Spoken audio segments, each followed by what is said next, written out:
ଆଜିର ପରିଶ୍ରମ ହେଉଛି ଆସନ୍ତାକାଲିର ସଫଳତା।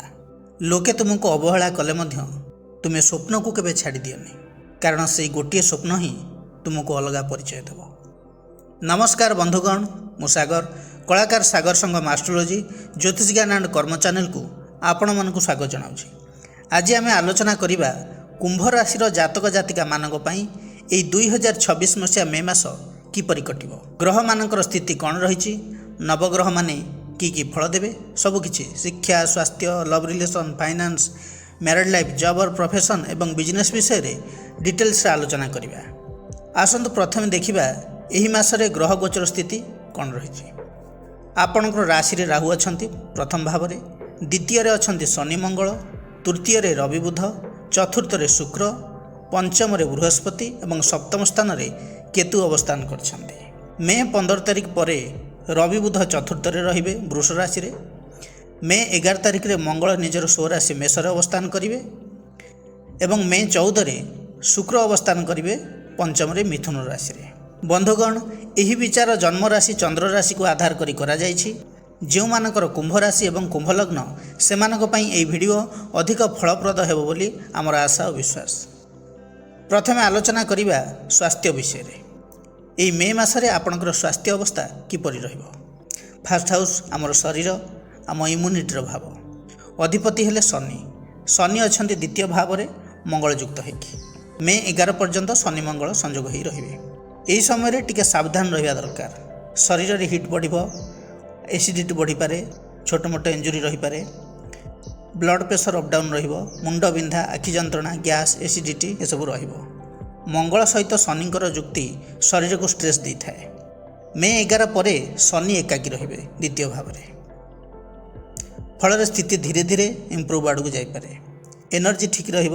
ଯେଉଁମାନଙ୍କର କ୍ରନିକ୍ ଇସ୍ୟୁ ଥିଲା କଣ୍ଟ୍ରୋଲ୍ ହେବ। ଲେଜିନେସ୍ ସହିତ ଜଏଣ୍ଟ ପେନ୍ ରହିପାରେ। ଲଗ୍ନରେ ଯେହେତୁ ରାହୁ ଅବସ୍ଥାନ କରିଛନ୍ତି, ଓଭର ଥିଙ୍କିଂ ବଢ଼ିବ। ଅନାବଶ୍ୟକ ଭୟ, କନଫ୍ୟୁଜନ୍ ମନରେ ରହିବ। ଅଧିକାଂଶ କୁମ୍ଭ ରାଶିର ବ୍ୟକ୍ତିଙ୍କର ମୁଡ୍ ସୁଇଙ୍ଗ ହେବ। କେବେ ହ୍ୟାପି ତ କେବେ ଦୁଃଖ।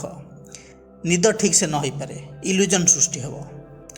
ଓଭରଅଲ୍ ଯଦି କହିବି, ଏହି ମେ ମାସରେ ମେଜର ହେଲ୍ଥ ଇସ୍ୟୁ ସେମିତି କିଛି ନାହିଁ।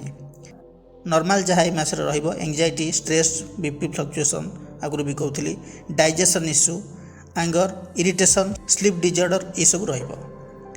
ମେ ଫାର୍ଷ୍ଟ ହାଫ୍ ସ୍ୱାସ୍ଥ୍ୟ ଏବଂ ମାନସିକ ସ୍ଥିତି ଅଳ୍ପ ଚ୍ୟାଲେଞ୍ଜିଂ ରହିପାରେ। ମେ 15 ପରେ ସ୍ୱାସ୍ଥ୍ୟ ଅବସ୍ଥାରେ ସ୍ଲୋଲି ଇମ୍ପ୍ରୁଭମେଣ୍ଟ ଦେଖାଉଛି। ରାହୁ ଲଗ୍ନରେ ଥିବାରୁ ଏହି ମେ ମାସରେ ମେଣ୍ଟାଲ ଷ୍ଟ୍ରେସ୍ ଅଧିକ ରହିବ। ଏବେ ଆଲୋଚନା କରିବା ଶିକ୍ଷା ବିଷୟରେ। ପଞ୍ଚମ ଭାବ ଶିକ୍ଷାର ଭାବ। ପଞ୍ଚମାଧିପତି ବୁଧ ଅଛନ୍ତି ତୃତୀୟ ଭାବରେ ରବିଯୁକ୍ତ ହୋଇକି। ବୁଧ ତୃତୀୟରେ ଥିବାରୁ ବିଦ୍ୟାର୍ଥୀମାନଙ୍କର self study, practice, writing skill ଭଲ ହେବ।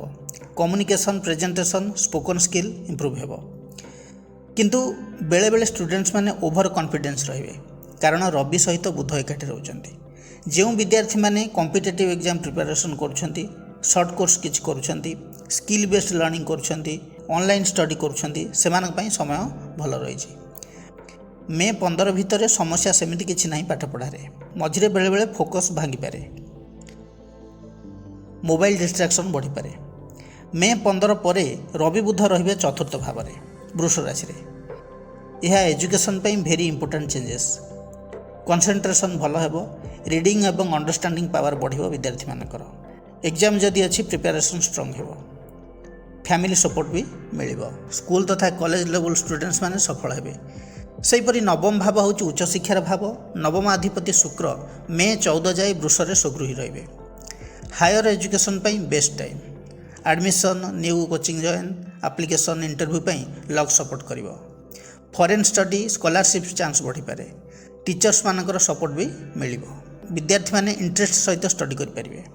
କ୍ରିଏଟିଭ୍, କନସେପଚୁଆଲ୍ ସବଜେକ୍ଟରେ ଷ୍ଟୁଡେଣ୍ଟସ୍ ମାନେ ଭଲ କରିବେ। ମେ 14 ପରେ ଶୁକ୍ର ଆସିବେ ପଞ୍ଚମ ଭାବକୁ।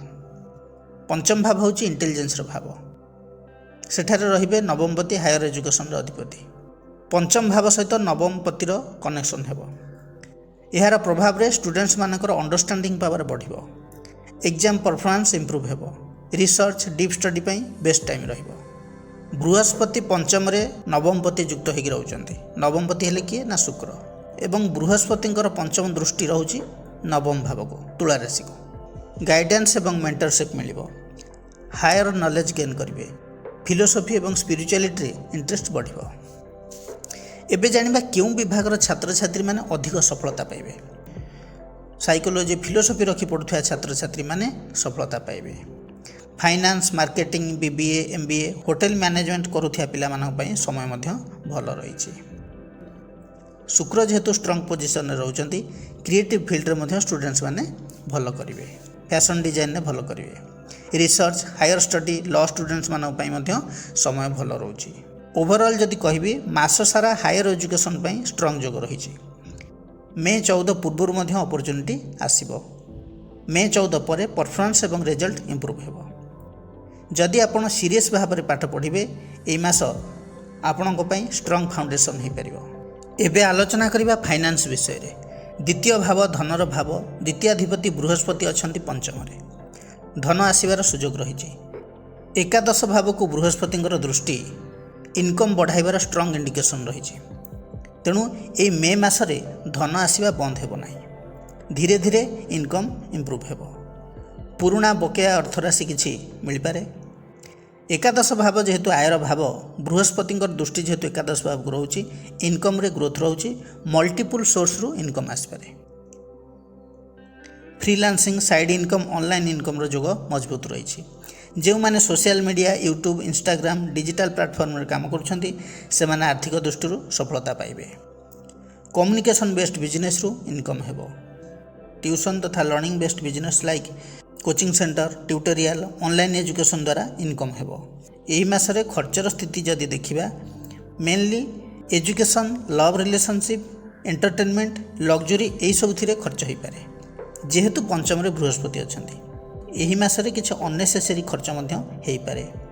इमोशनल स्पेंडिंग रो जोग रही। इनकम आसुथिले मध्य सेविंग्स करबा कष्टकर हो जिवो। पंचम भाव रे जेहेतु धनपति रहउचंती पंचम भाव होची एंजॉयमेंट रो भाव। तेणुक इनकम तो आसो ता सहित खर्च कर टेंडेंसी भी रहिबो। रिस्क इन्वेस्टमेंट कोथरे करंतु नहीं। विशेषकर शेयर मार्केट क्रिप्टो रे सावधान। लव पाई बहुत खर्च करंतु नहीं। लोभरे पड़ जदि आपण इन्वेस्टमेंट कले लॉस भी हो पारे। मे 14 पर शुक्र बृहस्पति युक्त हेबे पंचम भाव रे। शुक्र होचंती चतुर्थाधिपति एवं भाग्याधिपति। धनपति युक्त हेबे। धनपति होचंती बृहस्पति। सडन इनकम आसो बोनस गिफ्ट माध्यम रे अर्निंग रो चांस रही। जो माने लग्जरी आइटम रो बिजनेस करछंती प्रचुर परिमाण रे आर्थिक लाभ पाइबे। सेहीपरि एही मासरे खर्च मध्य भी बढ़िबो। शुक्र लग्जरी को जेहेतु दर्शाए। ब्रांड जिनिस शॉपिंग लव रिलेशनशिप रे खर्च रहिबो। ट्रैवलिंग पार्टी ए सब रे खर्च हेबो। सेविंग पॉसिबल बट डिसिप्लिन नथिबा कारणरू सेविंग्स हेई परिबोनी। ओवरऑल जदि कहबी ए मे मासरे मे 14 ठारू बृहस्पति शुक्र एकाठी रहिबा कारणरू किछि स्पेशल फील्ड रो अधिक इनकम आसीबार स्ट्रंग जोग रही। सबुठारू पावरफुल फील्ड होउची जो माने यूट्यूबर अछंती सोशल मीडिया रे कंटेंट क्रिएशन करछंती एस्ट्रोलॉजी कंटेंट जो माने करछंती मोटिवेशनल कंटेंट जो माने करछंती से माने भलो इनकम पाइबे। काहेकि ना पंचम भाव क्रिएटिविटी शुक्र हले अट्रैक्शन बृहस्पति हले ग्रोथ एवं knowledge teaching line knowledge based work रे इनकम हेबार पॉसिबिलिटी रही। कारण बृहस्पति शक्तिशाली अछंती गोचर रे। Online digital work affiliate marketing रे लाभ रही। शुक्र जेहेतु पंचम कोण रे रहिबे क्रिएटिव फील्ड रो इनकम हेबो।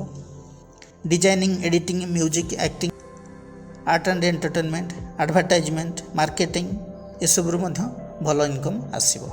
ओवरऑल जदि कहबी ए मे मासरे मे 14 परे इनकम हेबार स्ट्रंग अपॉर्चुनिटी रही। इनकम निश्चित भाव में इनक्रीज करिवो। ता सहित एक्सपेंसेस भी हाई रहिबो। बैलेंस कले फाइनेंशियल ग्रोथ हो पारे।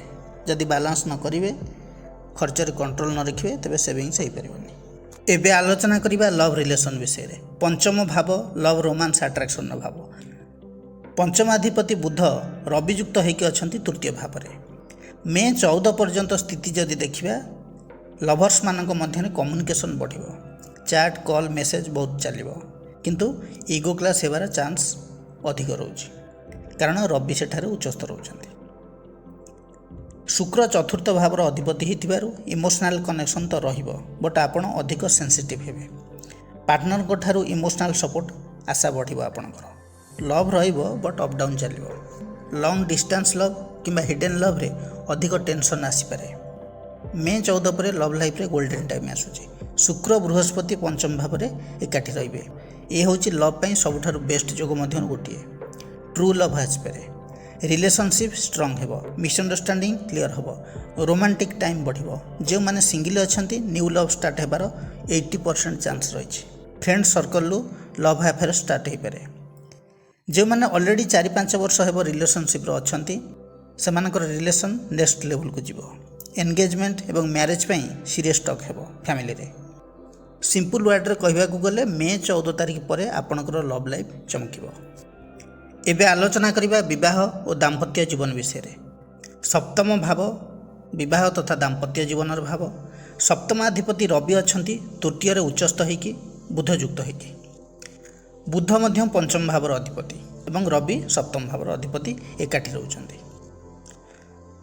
तेणु कम्युनिकेशन ठीक ठाक रहिबो कपुलଙ୍କ ମଧ୍ୟରେ बॉन्डिंग इंप्रूव हेबो बेले बेले छोट मोट कथा को नहीं आर्गुमेंट हो पारे तेणु कथा कहबा बेले सॉफ्ट रहंतु मिसअंडरस्टैंडिंग को अवॉइड करंतु मे 15 पर रवि बुध चतुर्थ भाव में रहिबे चतुर्थ भाव होची घरोई सुखर भाव मेंटल पीस रो भाव ए समय मध्य घरोई वातावरण ठीक ठाक रहिबो इमोशनल बॉन्डिंग कपलଙ୍କ ମଧ୍ୟରେ बढ़िबो स्पाउस सहित टाइम स्पेंड करिवार अवसर मिलिबो फैमिली लाइफ इंप्रूव हेबो मुख्य कथा कौन ना मैरिड कपलଙ୍କର पुराना मिसअंडरस्टैंडिंग क्लियर हो अंडरस्टैंडिंग बिल्ड हेबो एका संगरे घर व्हीकल किंबा प्रॉपर्टी को नहीं डिस्कशन हो पारे जो मैंने अनमैरिड अछंती लव करचंती लव रिलेशन में इंप्रूवमेंट आसीबो प्रपोजल एक्सेप्ट हेबार चांस रही लव मैरिज रो डिस्कशन फैमिली मध्य आसीपारे किंतु समस्या होची कौन ना सप्तम रे केतु एवं लग्न रे राहु अवस्थान करछंती यह को एस्ट्रोलॉजी रे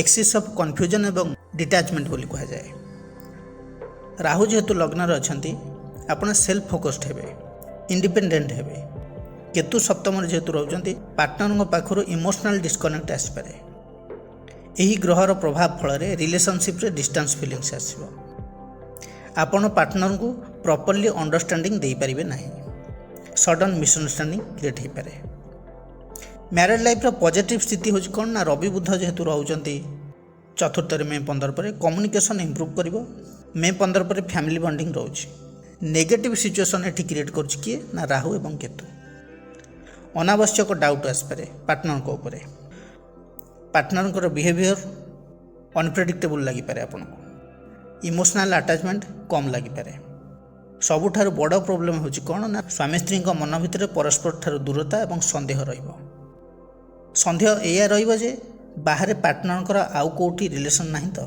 एई भली फीलिंग्स मन रे सृष्टि हेबो जो मैंने अनमैरिड अछंती लव करचंती आगुरी भी कहउतली राहु केतुंकर प्रभाव स्ट्रांग नेगेटिव इंपैक्ट देउछंती एवं लास्ट मोमेंट रे ब्रेकअप रो चांस रही मन रे लव पार्टनर को नहीं कन्फ्यूजन एया रहिबो जे से मते भल पाउची कि नाही ओवर थिंकिंग ट्रस्ट इश्यू रहिबो सेपरी दाम्पत्य जीवन में मे 15 मध्य मिसअंडरस्टैंडिंग पीक रे रहिबो इगो एवं कन्फ्यूजन मिक्स हेबो मे 15 पर सिचुएशन स्लोली इंप्रूव हेबो ओवरऑल कहबाकू गले ए मे मासरे कुंभ राशि जातक जातिका मानकर दाम्पत्य स्थिति एवरेज रहिबो तेणु सबू कुंभ राशि मैरिड कपल मान को एडवाइस रहिबो कि अनावश्यक डाउट करंतु नाही साइलेंट रहंतु नाही कम्युनिकेशन गैप रहिले प्रॉब्लम सृष्टि हेबो खोला मेलार कथबार्ता हुअंतु पार्टनर को टाइम दियंतु इगो कंट्रोल करंतु संक्षेप रे कहबाकू गले एई मासरे रिलेशनशिप रे स्ट्रेंथ टेस्ट हेबो जे माने अंडरस्टैंडिंग रखिबे से मानकर बॉन्डिंग आउरी स्ट्रांग हेबो एबे आलोचना करिबा जॉब और प्रोफेशन विषय रे दशम भाव कर्मर भाव दशमाधिपति मंगल द्वितीय रे मीन राशि रे संयुक्त होइके अछंती काम रे डिसिप्लिन एवं प्रेशर रहिबो सैलरी आसीबारे डिले हेबो इनकम स्लो हेबो काम अधिक रहिबो एवं एप्रिसिएशन कम रहिबो कम्युनिकेशन रे ए समय रे केयरफुल रहिया दरकार ऑफिस पॉलिटिक्स आपन को नहीं चली पारे मे 11 पर मंगल निजर स्वराशि मेष रे रहिबे तृतीय भाव होची कम्युनिकेशन स्किल सेल्फ एफर्टर भाव तेणु निज एफर्ट रे सक्सेस मिलिबो लक उपर नुहे रिस्क नेबारे आपनकर साहस आसीबो न्यू अपॉर्चुनिटी इंटरव्यू तथा प्रमोशन रो चांस भी रही जो मैंने प्राइवेट सेक्टर रे जॉब करुछंती मे 1 ରୁ 11 ମଧ୍ୟରେ ୱାର୍କଲୋଡ଼ ବଢ଼ିବ। ବସ୍ଙ୍କର ପ୍ରେସର ଆପଣଙ୍କ ଉପରେ ରହିବ। ଜବ୍ ଚେଞ୍ଜ ପାଇଁ କେହି ଭାବିପାରନ୍ତି। मे 11 ପରେ ନ୍ୟୁ ଜବ୍ ଅଫର୍ ମିଳିପାରେ, ଇନକ୍ରିମେଣ୍ଟ ବି ହୋଇପାରେ।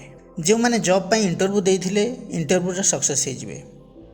ଯେଉଁମାନେ IT sector, sales, marketing, communication ଫିଲ୍ଡରେ ଇନଭଲ୍ଭ ଅଛନ୍ତି ସେମାନଙ୍କ ପାଇଁ ବହୁତ ଭଲ ସମୟ ରହିଛି।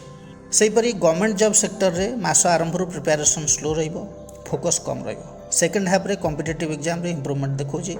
ହାର୍ଡ଼ୱାର୍କ କଲେ ରେଜଲ୍ଟ ମିଳିବ। ସଫଳତା ତ ଆସିବ କିନ୍ତୁ ଡବଲ୍ ଏଫର୍ଟ ଦେବାକୁ ପଡ଼ିବ। ଏହି ମାସରେ ବେଷ୍ଟ ଫିଲ୍ଡ ରହିବ କୁମ୍ଭ ରାଶି ପାଇଁ communication, media, sales and marketing, police, army, defence, technical field, engineering line, trading यहीसबू क्षेत्र में जो मैंने एफर्ट देवे से डेफिनेटली ग्रो करेंगे। एवं आलोचना करवा बिजनेस विषय में। सप्तम भाव बिजनेस भाव सप्तमाधिपति रवि अच्छा तृतीय बुध युक्त है। Marketing field, communication, online work, sales पे बहुत भल समय। Small business, trading, digital work रे ग्रोथ रही। यही समय प्रोडक्शन, एडवर्टाइजिंग, प्रमोशन कले भल रिजल्ट आसो। मे 15 पर रवि बुध रे चतुर्थ भाव में वृष राशि रे property, land, vehicle, home based business रे बेनिफिट मिलिबो। यही समय बिजनेस धीरे धीरे स्टेबल हेबो। पार्टनरशिप बिजनेस कथा जदि कहबी सप्तम भाव में केतु बिजनेस पार्टनर सहित मिसअंडरस्टैंडिंग, ट्रस्ट इश्यू रहिबो। सडन पार्टनरशिप ब्रेकअप हेबार चांस मध्य रही कारण राहु जेहेतु लग्न रे अछंती। आपण निजर डिसीजन को अधिक इंपोर्टेंस देबे। आपण नुआ आइडिया एवं रिस्क नेबे किंतु डिसीजन रे क्लारिटी कम हो पारे। सप्तम पुणी केतु मनरे कन्फ्यूजन क्रिएट हो। बिजनेस रे सडन अप डाउन आसपे। प्लानिंग ठीक नथिले सडन लॉस भी हो पारे। तेबे आसंतु जानिबा एई मासरे केउ केउ बिजनेस भलो चलिबो। Online digital business, sales, marketing, mobile electronics item, communication based work, property, home related business, real estate business, home decorator, furniture, vehicle related business भलो चलिबो। Trading business, wholesale, retail trading business भल चलिबो। जदि ए सब business सहित कुंभ राशि व्यक्ति विशेष माने जड़ित अछंती बा निजे किछि पर्सनाली ए बिजनेस करछंती तेबे लाभवान हेबे। कुंभ राशि व्यक्ति विशेष माने प्रतिकार कोन करिवे? आपणकर राशियाधिपति होउचंती शनि। शनिंकर बीज मंत्र को जप करंतु। मंत्रटी हैला ओम प्रांग प्रिंग प्रौंस शनिश्चराय नमः। दैनिक 108 थर जप करंतु। प्रत्येक शनिवार दिन पिपल गछ मूल संध्यारे दीपटी जालंतु। कला तिल दान करंतु। राहु लग्न रे अछंती। राहुंकर शांति पई ओम रांग राहवे नम मंत्र को दैनिक 21 थर जप करंतु।